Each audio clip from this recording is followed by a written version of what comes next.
Hey there, it's Andrea, and welcome to the Voice of Influence podcast. I have an interview to share with you today, but it is a little different. So I wanted to pop in here at the beginning and just provide a little context before sharing it with you. Okay. So in January of this year, my family and I went to Western Kenya and we visited Overcoming Faith schools. I shared one specific key takeaway about that experience in episode 300. That episode was what I learned about significance in Kenya. And in that episode, I talk about Alice Atemo, founder of these schools for orphaned and vulnerable children. And then a few months ago, Voice of Influence hosted Alice when she was in Nebraska to do some speaking engagements. And at that time, I interviewed her in person for the podcast. There are, all kinds of controversial, complicated topics. But saving kids from homelessness, abuse, and human trafficking, not one of them. We can all agree that we need to do something. We need to do all we can to support those who are on the front lines of this endeavor, to give kids a fighting chance at life. And that's exactly what they're doing at these schools. That's why Voice of Influence supports these schools in Kenya, providing leadership development, strategic advising to staff, teachers, administration, and their fundraising board, Tucklets.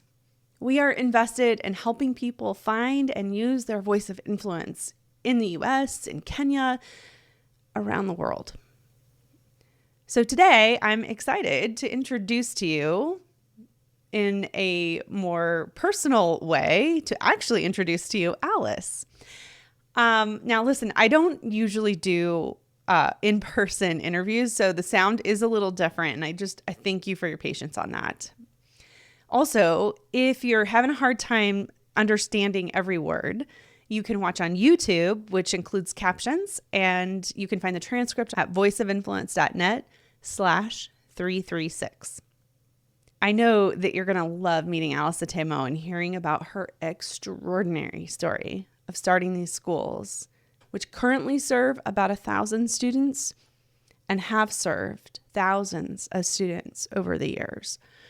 Now, Overcoming Faith schools needs support. So if you're feeling inclined to do something to help out, that's one of the reasons why we're doing this episode, to raise awareness. There hasn't been a lot of media around this school yet, maybe someday. So Alice comes to the US every once in a while, tries to raise awareness around their schools and the powerful work that they're doing.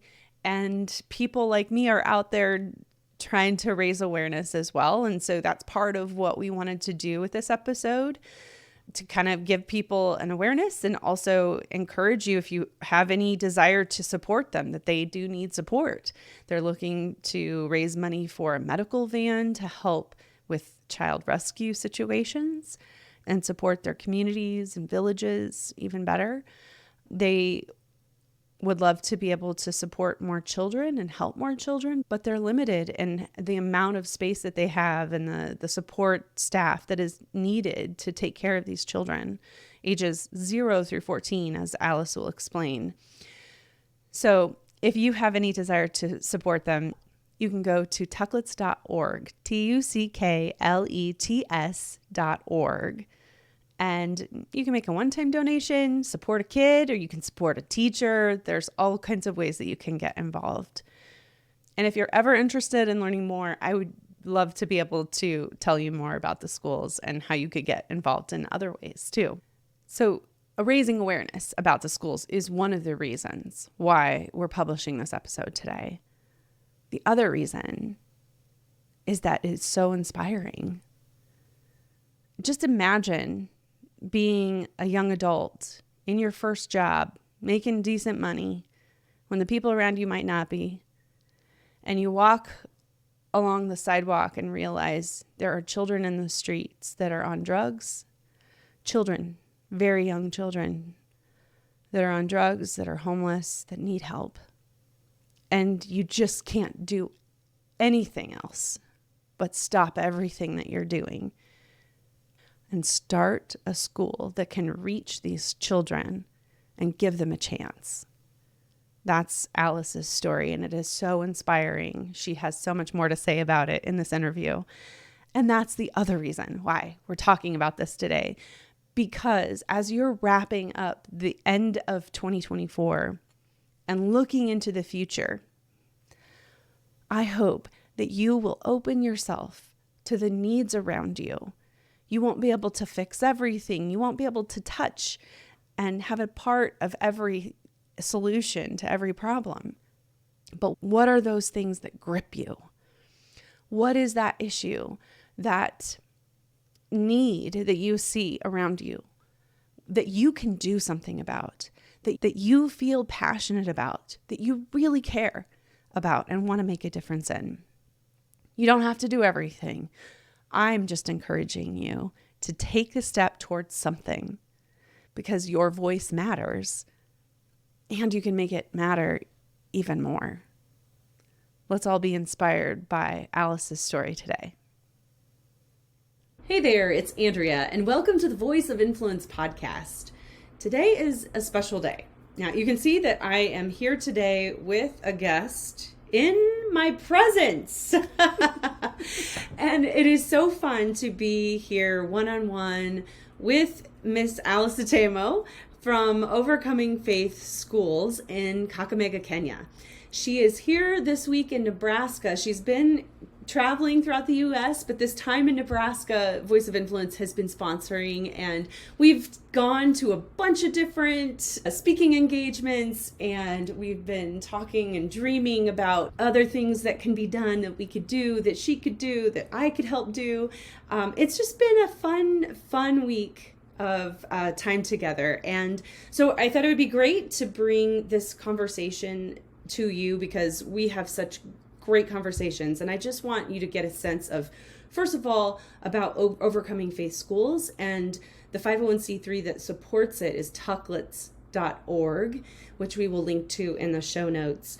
But I want you to know about her and her schools, but also we have a lot to learn from Alice. And so I'm excited to have this conversation with you today, Alice. Welcome to the podcast. Thank you so much. I am certainly very happy to be here. Okay, so Alice, first of all, why don't we start with, what are the schools? What is the state of the schools at this point, and who do they serve?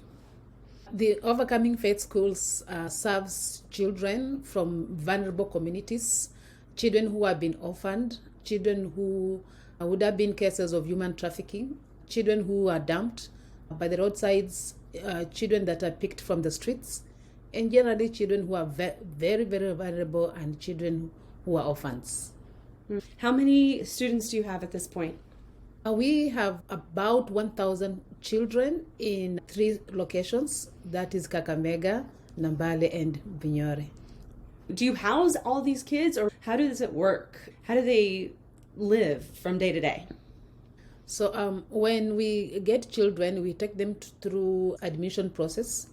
So sometimes when we get children from the streets and they are dirty, sometimes sick, needing medical treatment, so we take them through the process. We shave their hairs. If they're very dirty and maybe they have bugs, we get them treated, and then it takes us 4 days to 2 months, depending on the state of the child, before we admit them. Most of the children stay with a family, so we put the children to stay within families. We request families to stay with the children. Most of these families are our church members and members of our staff. And we do have children who live with their relatives. They could be living with their grandmother, their uncle, their sister, and there's some that live with a parent or both parents, but the family is so vulnerable or so poor and they're not able to take their children to school. Yeah, it could be a case where it's extreme poverty, or maybe the mother is alive but she's unwell or crippled, and this is a situation where a child may be having a parent, but then the parent is not able to take their children in school. So we look at it can the parent accommodate that child? Is the environment conducive for the child to live within that community or that housing? And if that's not the case, then we bring the children to school. And right now we have 154 children who live on the school compound. So, Alice, how long ago did you start the schools, and what's the origin story? So when I started working for Pathfinders, I worked for them 6 months. But during this time, as I walked from my parents' home where we lived to my place of work, and I saw the children on the streets, some of them as young as 7 years, 8 years, and on drugs, then my heart went out for them. And then Wait, you said 7 or 8 years old, and these kids were on drugs? Yes, they were using gum. They were sleeping on the floors on the streets, and my heart went out to them. Yeah. So I started thinking we should do something for these children. And after 6 months, I resigned from my place of work. And I wrote on sheets of papers that we are starting a school for orphans and needy children. We put these sheets of papers on the trees, in the shops, in the churches around us. We started announcing that we are starting a school for orphans and needy children. And the first day was the 3rd of January 2000. I registered 27 children. January 2000, the first day? Yes. And you had how many children? 27 children. So you just advertised by word of mouth, sheets on trees, and kids somehow ended up on your doorstep on the first day. Yes. And you would be surprised, because I was thinking if I start with very little number, very small number, it should be 150 children. Oh. But if the maximum number I wanted at that time was 300 children. By the first day, I registered 27 children. And by Thursday of the same week, the number went to 60 students. 60? 60. And I was like, oh my God, because the children who came in, they were dirty, they were sick. Yeah. Some of them were on drugs. And they're all coming in at the same time. Yes. Some of them had bags, some had no shoes, no better clothing, they were in tatters. And I started telling myself, what did I get myself into? You know? I'm sure. Oh my goodness. So you went from 27 the first day to 60 on the 4th day. Yes. Oh my goodness. Okay. Yeah. And that day, when we went to 60, that time, we stopped admission. Because the state of the children, was wanting. Yeah. They were needy. I mean, I looked at them, I knew this is huge. It is above what I thought, and it scared me. And so for some time, we stopped the number at 60. But people heard about us, and the number kept growing and growing and growing. Okay, I think let's stop here and just say for a second, why couldn't these children just go to school somewhere else? I started working on starting the schools end of 1999, and the school began the 3rd of January 2000. By that time, schools in Kenya, elementary school, for us, we'd say primary schools, children had to pay school fees to go to school. And there are many people who couldn't afford that, and there were many children who were in the homes and could not go to school. Later on, the government opened up so that the children could go to primary schools free of charge, but we had already started the programs. Again, at the same time, we had a lot of hopelessness. There was still the HIV/AIDS prevalences were very high, and many people were dying. There was stigma, and there were many deaths and children being left orphaned. Over the years, then, you had to get help. How did you start recruiting people to help teach, help take care of these kids? Financially, how did that work?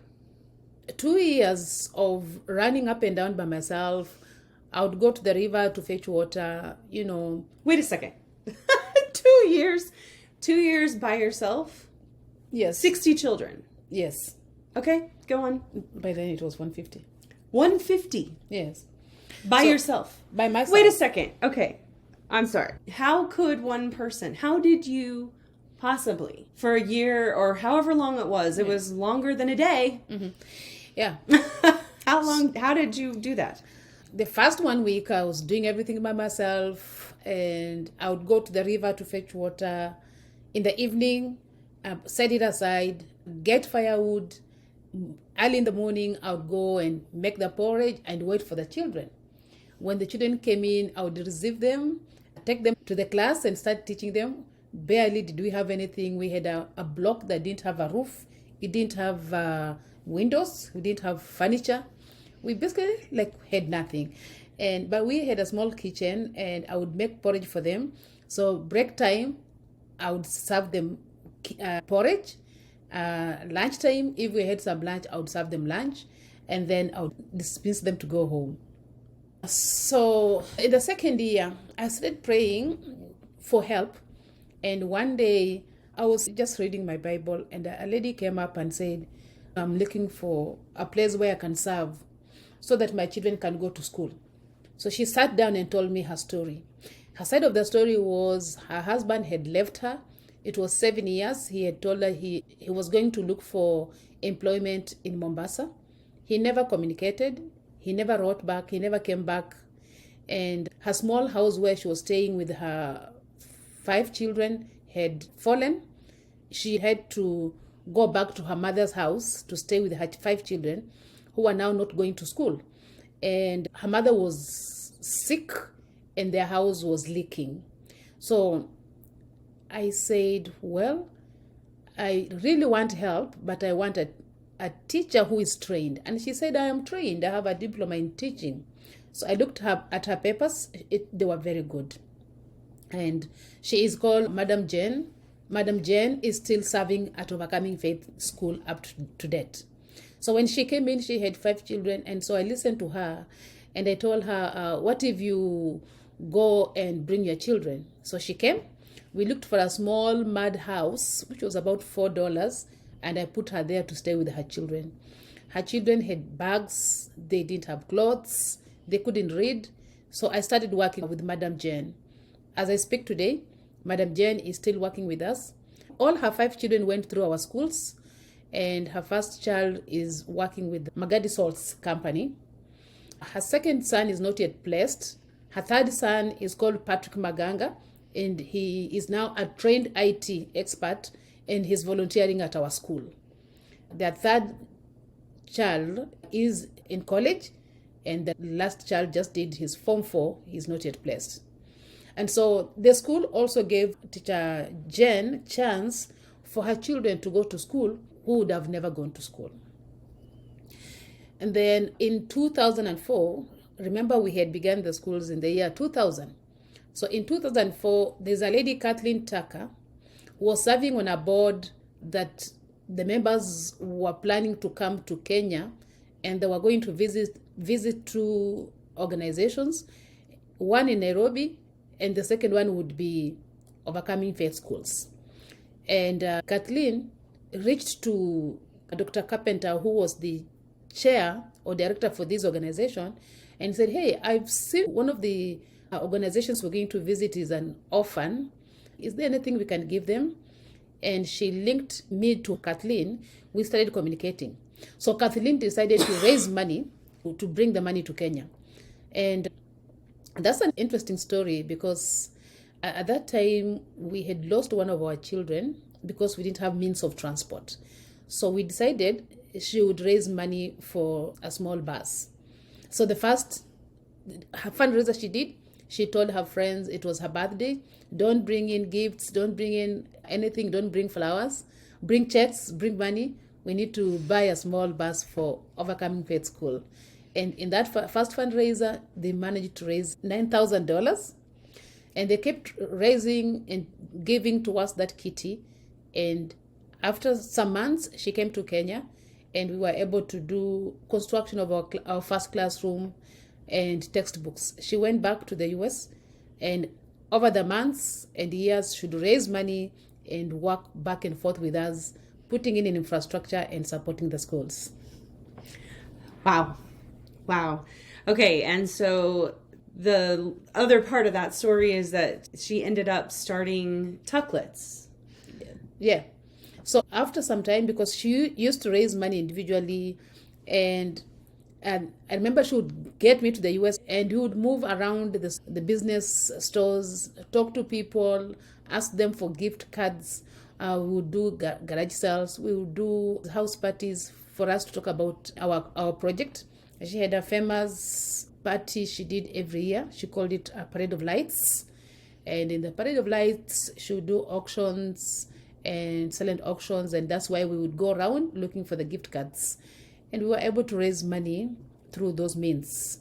And then she later registered Tacklets, which is after her name, Kathleen Tucker. This is really good. So I'd like to close this portion of our conversation with, can you tell us kind of where you're at right now with the schools and where you're hoping to go in the future? So now we do run a full school that starts from preschool to grade 8. We also do sponsorship program for the children who go to high school and colleges. We rely on well-wishers, and we are supported through Tacklets as a registered 501 here in the US. And where we are headed right now, we hope to start putting the children into business groups so that we can train them on how to do businesses for themselves. We realize that we have a lot of unemployment rate in Kenya, and the children are coming out and they do not have jobs, they do not have employment. So we are hoping to start micro lending opportunities where we can train the children and give them loans to start their businesses, as well as create employment for other people. We also have hoping to raise funds to get a medical van so that when we go to rescue children in the communities, sometimes we find they have health issues. And so we hope to go in there with the vans and treat them. And that's what we hope to do. So if somebody wants to help contribute, support Tacklets, support Overcoming Faith Schools, how can they do that? For you to support us, the Overcoming Faith Children, you can sponsor a child or sponsor a teacher or donate towards any of our needs, or you can come down to Kenya and volunteer your time to visit with us and also to serve or minister with us. And to do that, you can go to tucklets.org. That's TUCKLETS.org. Of course, we will link to that in the show notes, but we want you to know about tucklets.org because that is where you can actually donate money. And it is a 501c3 based in the US, so it allows you to be able to make your donation tax deductible. I sincerely want to thank all our board members serving at Tacklets. They work on voluntary, about 8 of them, and none of them is paid. All the money they collect, they faithfully send it to Kenya. Thank you so much. All right. Well, Alice, thank you so much for being a voice of influence for our listeners and certainly for the kids and teachers that you work with. We're so grateful for you. Thank you so much.